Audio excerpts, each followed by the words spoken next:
Hello बच्चों, welcome back. Class को आगे कंटिन्यू कर रहे हैं हम।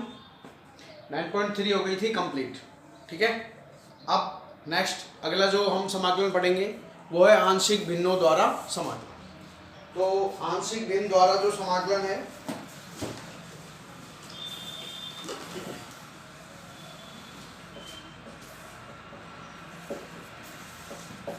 आंशिक भिन्नों द्वारा समाकलन। तो आंशिक भिन्न द्वारा समाकलन करने के लिए हमें जो फलन होगा वो किस टाइप का तो फलन होगा और किस तरह से उसे आंशिक भिन्न में परिवर्तित करेंगे ये देखना है। ठीक है, तो एक टेबल बना लेंगे। परिमेय फलन का रूप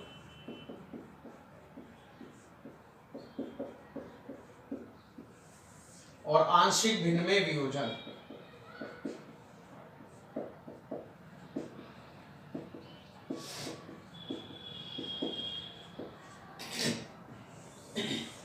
ठीक है, परिमेय फलन का रूप और आंशिक भिन्न में वियोजन।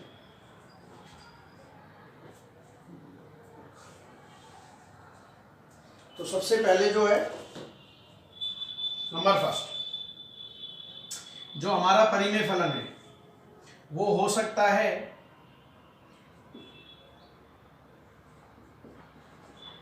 अपॉन में x minus a x minus B, इस रूप का हो। अंश की बात करते हैं। अंश में सबसे पहली बात आपको क्या ध्यान रखनी है कि अगर आप आंशिक भिन्न लगा रहे हैं, ठीक है, आंशिक भिन्न में अगर आप वियोजित कर रहे हैं तो जो हमारा परिमेय फलन है वो एक उचित परिमेय फलन होना चाहिए। उचित परिमेय फलन क्या होता है? जब अंश में x की घात हर में x की घात से कम हो। जैसे ये मैंने लिखा परिमेय फलन, यहाँ x की घात कितनी है? 1, और अंश में जब आप इन दोनों को गुणा करोगे तो x की मैक्सिमम जो घात होगी वो 2 आएगी। ठीक है, गुणा करोगे तो x स्क्वायर आएगा। ठीक है, तो अंश में x की घात 1 है और हर में x की घात 2 है, तो अंश में x की घात हर में x की घात से कम होनी चाहिए, तभी वो आंशिक भिन्न में वियोजित हो सकता है। तो जो भी मैं परिमेय फलन लिखूंगा उन सब में आपको ध्यान रखना है, और मैं ऐसे ही लिखूंगा जिसमें अंश में x की घात कम होगी और हर में क्या होगी? ज़्यादा होगी, तभी वो आंशिक भिन्न में वियोजित होता है। तो यहाँ पर अंश में अब जैसे ये पी एक्स प्लस क्यू है, p और q दोनों अचर हैं। p होगा x के साथ, जैसे मान लो कोई सवाल इस तरह से हो, अंश में हो 2x प्लस 1 बटे में 2 गुणनखंड हो। आप ध्यान रखेंगे 2 गुणनखंड होंगे। अब ये बीच में प्लस का चिन्ह भी हो सकता है, दोनों के, दोनों माइनस के भी हो सकते हैं, एक प्लस का एक माइनस का भी हो सकता है। ठीक है, कैसे भी हो सकते हैं। तो इस तरह का अगर परिमेय फलन होगा जिसमें 2 गुणनखंड है, दोनों में x की घात 1 1 है, तो उसको हम वियोजित करेंगे आंशिक भिन्न में a के बटे में x माइनस ए प्लस b के बटे में x माइनस बी। एक a के बटे में आ जाएगा, एक b के बटे में आ जाएगा। ठीक है, number second, P x plus Q upon में x माइनस ए का होल स्क्वायर। सेम पहले वही उचित परिमेय फलन, ऊपर x की घात 1 नीचे x की घात 2 आएगी जब आप इसे खोलेंगे x माइनस ए के होल स्क्वायर को। उचित परिमेय फलन है, एक ही गुणनखंड है, यहाँ पर कितने थे? 2, यहाँ पर कितना है? 1 ही है, लेकिन उसका होल स्क्वायर है। तो इस तरह का अगर कोई परिमेय फलन होगा तो उसका जो आंशिक भिन्न में वियोजन होगा a के बटे में x माइनस ए प्लस b के बटे में x माइनस ए का whole square. Is that clear? ठीक है, a के बटे में x माइनस ए, b के बटे में x माइनस ए का होल स्क्वायर। इसके बाद अब ये वही सेम प्रोसेस, ये जरूरी नहीं है माइनस हो, प्लस भी हो सकता है। Number third, P x square plus Q x plus are upon में x minus A x minus B x minus सी।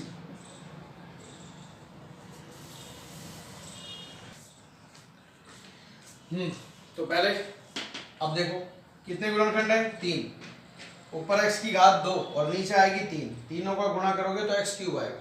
ठीक है, तो इस तरह का जो अब 3 गुणनखंड होंगे, कैसे वियोजित करोगे? एक को a के बटे में प्लस एक को b के बटे में प्लस एक को c के बटे में, a upon X minus A plus B upon X minus B plus C upon X minus C. इसमें भी सेम वही है, हो सकता है तीनों प्लस के हों, 2 प्लस के 1 माइनस का, 1 माइनस का 2 प्लस के, कैसे भी हो सकते हैं। ठीक है। Number 4 p x square plus Q x plus are upon में x minus a x minus B का होल स्क्वायर। पहले उचित परिमेय फलन चेक करते हैं। अंश में x की घात 2, हर में देखो 2 इसमें से आएगी और 1 इसमें से आएगी, गुणा होकर 3 हो जाएगी, तो उचित परिमेय फलन है। 2 गुणनखंड होंगे, यहाँ भी 2 ही है, लेकिन यहाँ पर एक सिंगल है और एक का होल स्क्वायर है, यहाँ पर दोनों ही सिंगल थे। क्लियर। तो इस तरह का अगर होगा तो a के बटे में x माइनस ए, b के बटे में x माइनस बी और c के बटे में x माइनस बी का होल स्क्वायर। और last number 5 P x square plus Q x plus are upon में x माइनस ए और x square plus B X plus C. अब यहाँ आप देखो कितने गुणनखंड हैं, 2, इसमें भी कितने थे, 2, इसमें भी कितने थे, 2। इसमें आपको पहचान पता चल गई, कहीं भी कोई स्क्वायर नहीं है, सिंगल सिंगल एक्स एक्स है। इसमें आपको पहचान पता चल गई, 2 होंगे, एक का होल स्क्वायर होगा, इसमें है तो 2, एक में x है, एक के अंदर ही x स्क्वायर है, और ये जो दूसरा है ना, इसके आगे गुणनखंड पॉसिबल नहीं है। अभी मैं बताऊंगा किस तरह का। तो इसका अगर आपको करना है तो a के बटे में x माइनस ए और bx प्लस सी के बटे में x square plus bx plus C. जहां ये जो x square plus bx plus C है, इसके आगे गुणनखंड संभव नहीं है। फॉर एग्जाम्पल जैसे आ जाए 3x अपॉन में x माइनस 1 और x स्क्वायर प्लस 1। अब आपने देखा 2 गुणनखंड है, और एक ऐसे आ जाए 3x माइनस 1, सॉरी दोनों में अंतर देखना। पहले इसकी बात करते हैं। 2 गुणनखंड है, एक के अंदर x है, एक के अंदर x स्क्वायर है। अब आपको x स्क्वायर तो यही दिख रहा है, लेकिन आप एक चीज ध्यान रखना, अब ऐसे ये है, एक के अंदर x है, एक के अंदर x स्क्वायर है, तो ये भी ऐसे ही लग रहा है। लेकिन यहाँ जब हम इसको देखते हैं तो हम इसके आगे गुणनखंड नहीं कर सकते हैं, x square plus 1 x square plus 1 ही रहता है। लेकिन अगर हम इसको देखते हैं तो हम इसके आगे गुणनखंड कर सकते हैं। इसको आप लिख सकते हो x का होल स्क्वायर, इसको आप लिख सकते हो 1 का होल स्क्वायर, और इसमें फॉर्मूला लग जाता है a square minus b square वाला, a plus b a minus b, यानी ये आगे और टूट जाएगा, क्या बन जाएगा, x प्लस 1 x माइनस 1। ठीक है, फिर x माइनस 1 इधर भी और x माइनस 1 इधर भी, तो ये होल स्क्वायर बन जाएगा। समझ गए ना। लेकिन इसको हम आगे नहीं तोड़ सकते, तो इसमें ये वाला सूत्र लगेगा। क्लियर। तो ये 5 हैं परिमेय फलन के रूप, और ये आंशिक विनिमय वियोजन है, ये आपको याद होने चाहिए। ठीक है, इस तरह का होगा, इस तरह बदलेंगे। चिन्ह का कोई इशू नहीं है, अगर ये दोनों माइनस के हैं, प्लस के भी हो सकते हैं, एक प्लस का एक माइनस का भी हो सकता है। क्लियर। तो ढंग से समझें, इसको उतारें और अप्लाई करेंगे जब, अच्छी तरह से याद होने चाहिए। हमें पता होना चाहिए कौन सी किस तरह से हम वियोजन कर रहे हैं। Clear.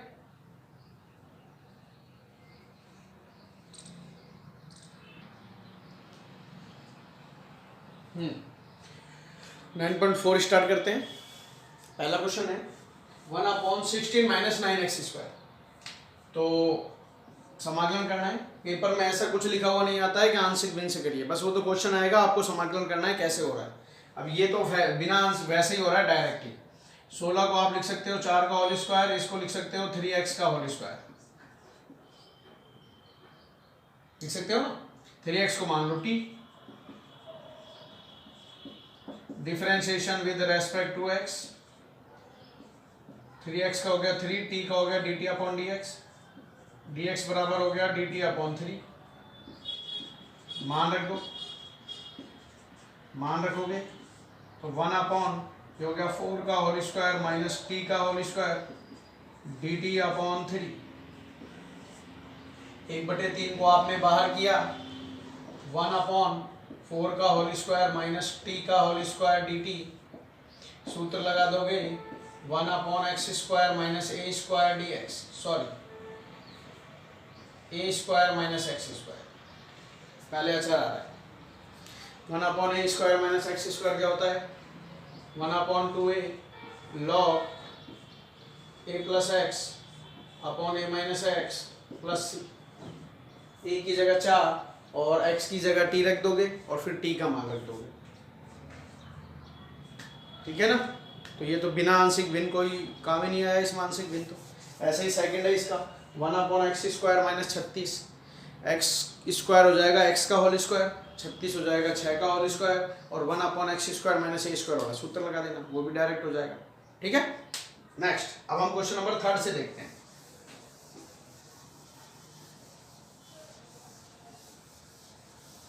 Third 3x upon x plus 1 x minus 2, question number 3, 3x upon x plus 1 x minus 2 dx,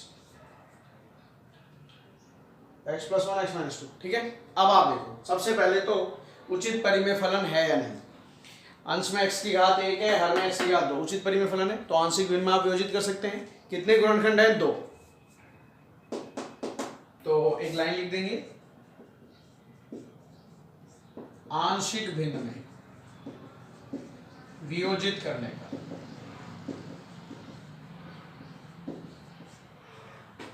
तो कैसे बदलोगे? जो परिमेय जो फलन है वो ये है क्या, 3x अपॉन में x प्लस 1 x माइनस 2 बराबर 2 गुणनखंड है, एक को a के बटे में, एक को b के बटे में, और इसको डाल देना इक्वेशन नंबर 1, ठीक।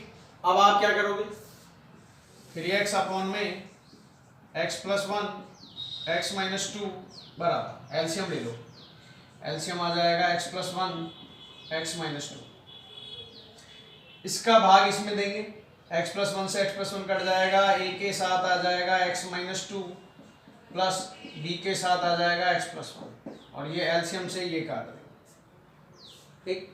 क्या बचा, 3x is equal to a into x minus 2 plus b into x plus 1, ये आ गया यहाँ तक। आगे बात समझ में आता है। अब आपको a का और b का मान निकालना है, वो मान समीकरण नंबर 1 में रखना है।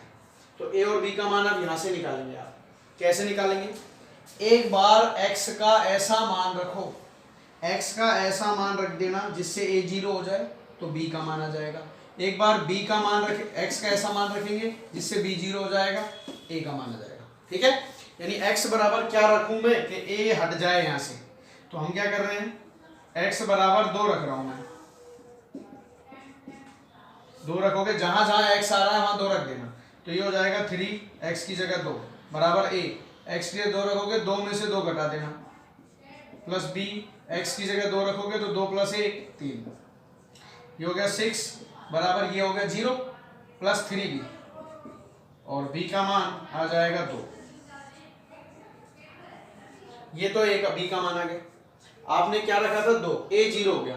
अब आप क्या रखोगे, -1 रख दो,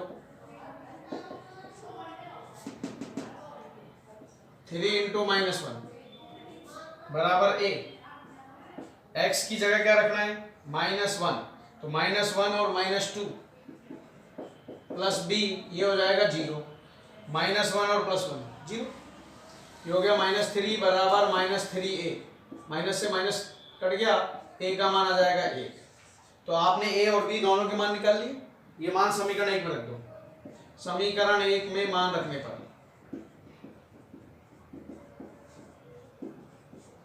तो 3x अपॉन में x प्लस 1 x माइनस 2 बराबर a का मान 1 बटे में x प्लस 1, b का मान 2 बटे में x माइनस 2। यानी हमने इस परिमेय फलन को ये बना दिया। अगर आप इसका एलसीएम लेके सॉल्व करोगे तो यही आएगा, ठीक है।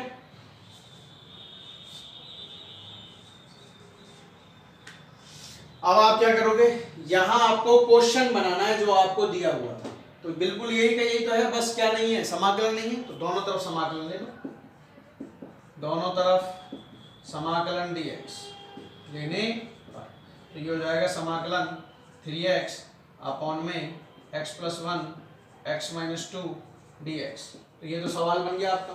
ये हो जाएगा समाकलन 1 अपॉन एक्स प्लस 1 dx, 2 को बाहर कर देना 1 अपॉन एक्स माइनस 2 dx।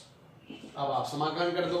जैसे 1 अपॉन एक्स का होता है log x, ऐसे ही 1 अपॉन एक्स प्लस 1 का हो जाएगा log x प्लस 1,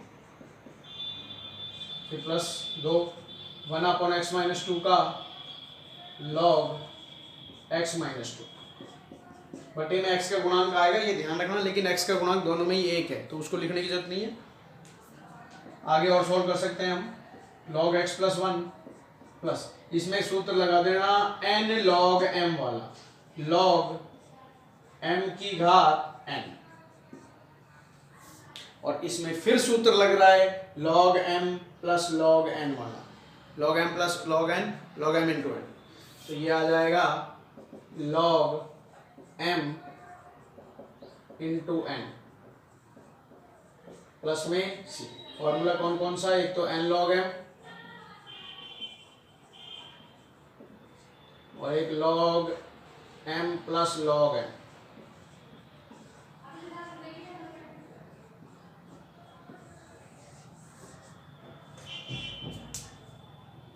ठीक है, क्वेश्चन नंबर 3। ठीक।